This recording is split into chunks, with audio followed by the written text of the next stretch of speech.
All right, welcome West Campus Crevace team. You guys have the floor.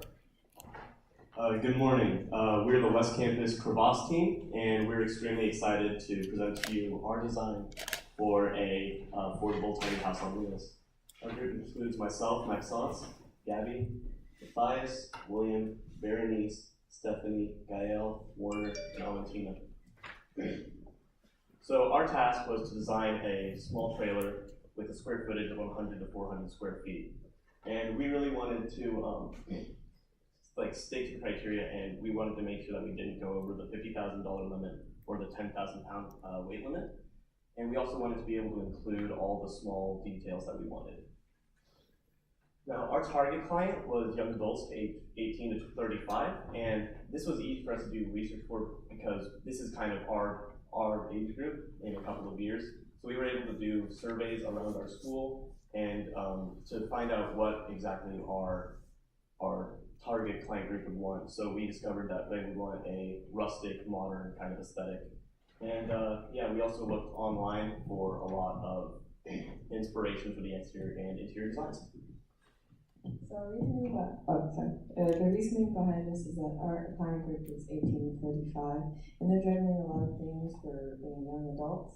They have other finances, like they have college and jobs, and then they have to deal with other finances that they have as young adults. And the tiny home that we have is affordable and sustainable and easy for them to use.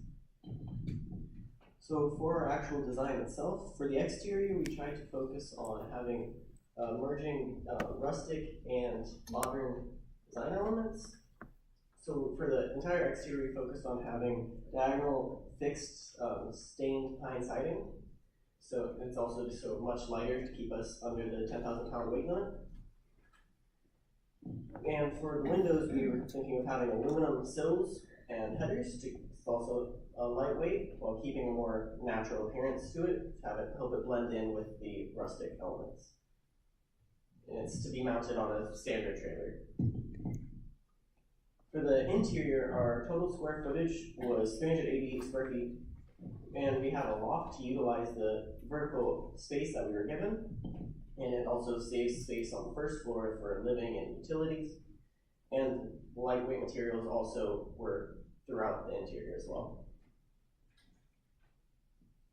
We tried to keep it light colors and large windows to maximize the open concept that we were trying to do, which provided natural light and much more comfortable. And we were trying to encourage the use of multi-use furniture by just making sure to have space available for the furniture.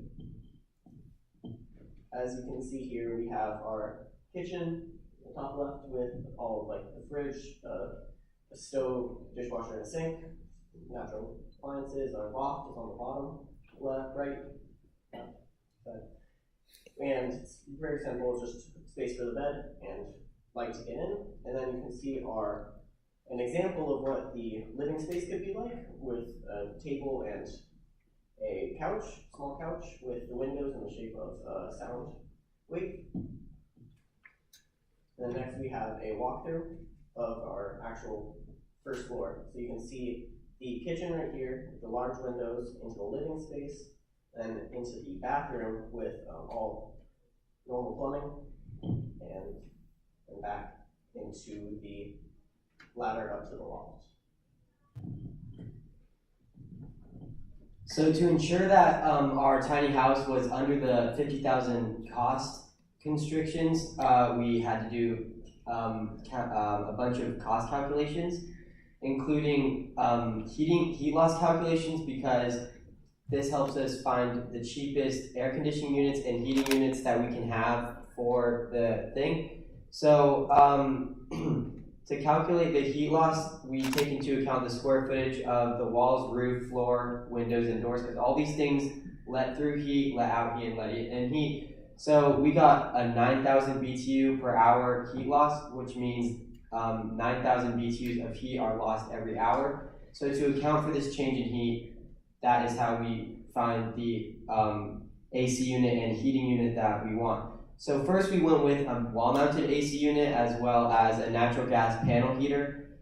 but these are 2 units, so they can't work cohesively as well as a split system, which we found after further research. This is a combined AC and heating unit, and is super simple to install, and since it's just 1 unit, and also it is especially efficient for small houses such as a tiny house on wheels.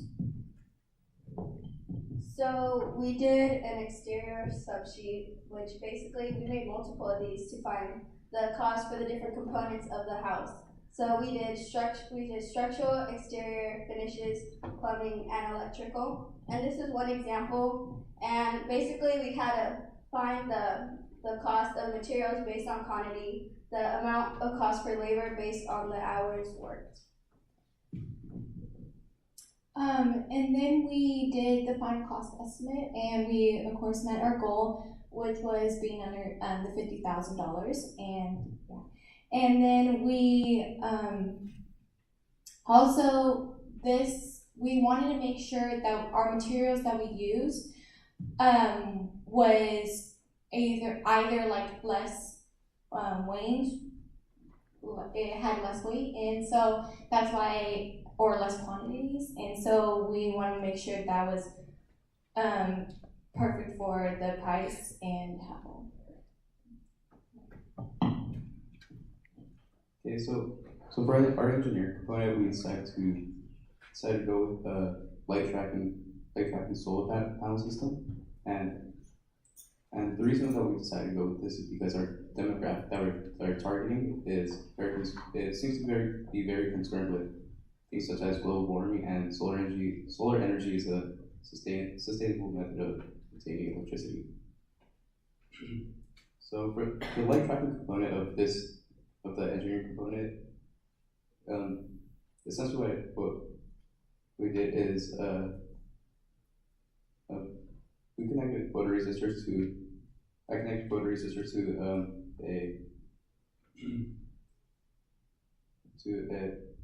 a microcontroller, and the photoresistor sends signals back to the microcontroller to orient the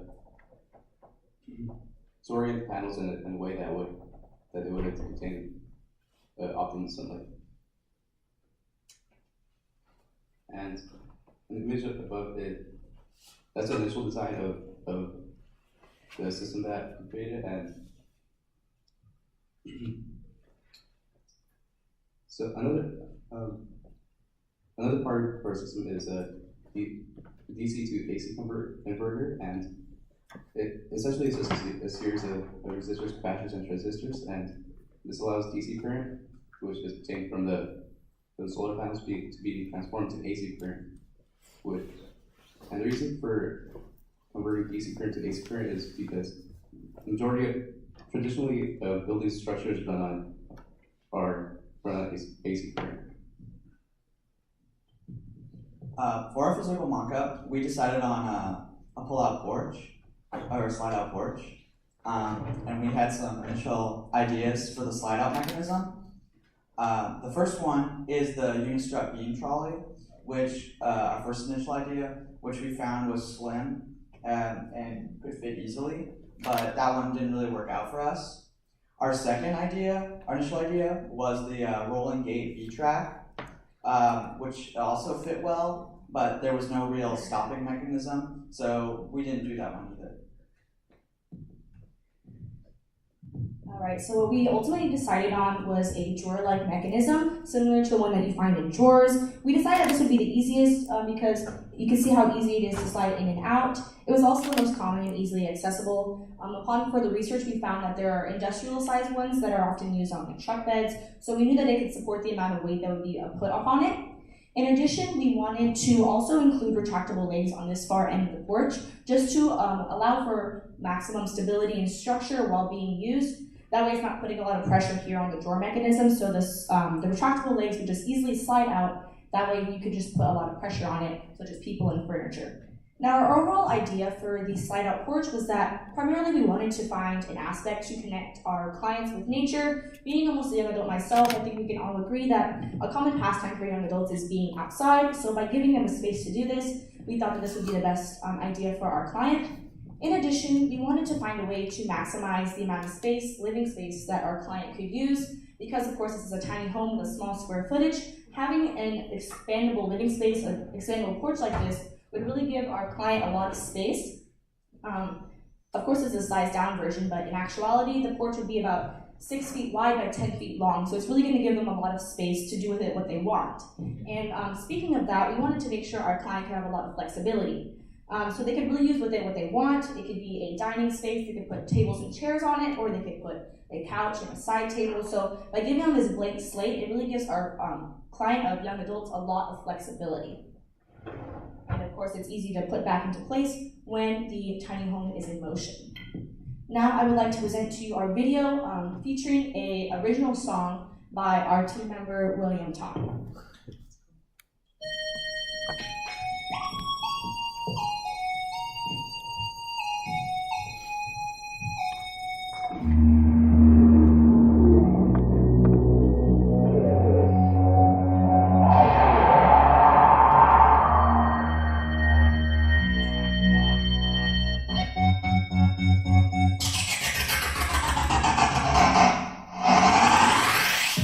What have you learned to create? Well, I've learned how to manage my time and how to work with others. Have better time management, can use Photoshop and Red a whole lot better than I could before. I've learned to design things on my own. Why did you join Create? I joined Create because it was very interesting and new. To get real world experience in field architecture. That seemed really interesting, and I've always been into building something new that other people could What use. has been your favorite part of Create? Mostly experiencing and working with the team. My favorite part of Create this year has been meeting more people because we had a lot more people in our group this year than last year, and food. If you could describe Create in one word, what would it be? Creative. Skill building. Very interesting. Technical, As a safe space.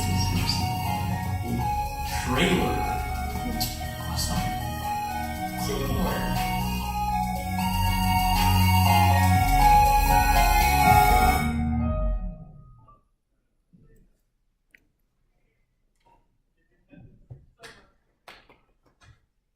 So finally, of course, we want to thank everyone. Thanks to SRBX for hosting this competition. We couldn't have been in a competition if it wasn't there. And also, of course, our mentors, they guided us through the whole process and really helped us make our engineering component and the physical mock-up and engineering component.